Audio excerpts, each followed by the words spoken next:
Hello everyone and welcome to Brave Souls Rewind, the show where I 200 older characters so you don't have to. Today I'll be covering the Christmas version of Halibel, the character in this game who has cost me the most amount of orbs, and I still never ended up getting her until I got her from a ticket. Now in my defense, at the time she was really strong and she had a very unique ability. Now it's time to see if she still holds up.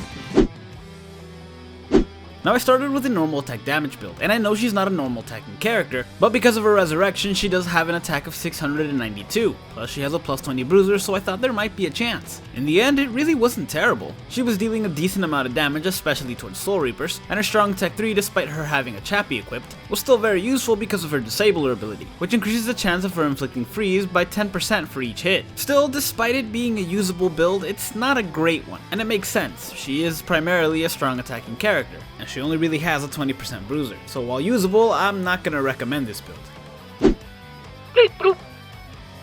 Next up we have the strong attack damage / strong attack recharge build, the build she was made for. Now when this Halibel got resurrected, nothing much changed. Her stats increased, and she got a freeze resist link, but that's about it. But to be fair, her abilities didn't need much of a change. She always had Frenzy and Havoc, and it definitely shows. Her strong attack's range is better than any other Christmas character I've done a rewind on, and they deal a pretty good amount of damage. My only complaint is that her strong attack 2 is very linear, and enemies can either easily move out of the way, or you can accidentally aim it a little bit to the right or left and miss. Still, with the strong attack recharge link herself, it's not like you have to wait too long to get the strong attacks back. Plus, because she's resurrected, she has a decent attack, so while not great, you can still use her normal attacks to deal damage. But what made this character so great in the past is her strong attack 3. It can inflict freeze with every hit, and thanks to her disabler ability, it's very likely to. And after her resurrection, it hits harder than ever, but only because her stats are increased. In the end, this build is still viable, though a lot slower than any character that comes out now, since they have a lot better range on their strong attacks, and this Halibel doesn't even have a full screen strong attack 3.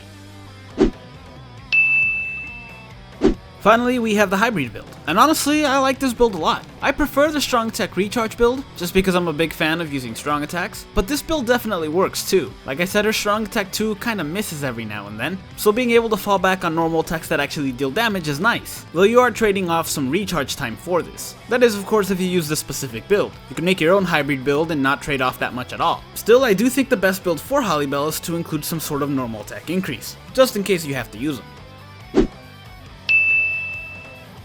So there you have it. In the end, she is still usable, which honestly doesn't surprise me. I wouldn't advise against using her in any difficult quest in co-op though, since while she does have decent range on her strong attacks, the amount of enemies there will likely be more than she can handle.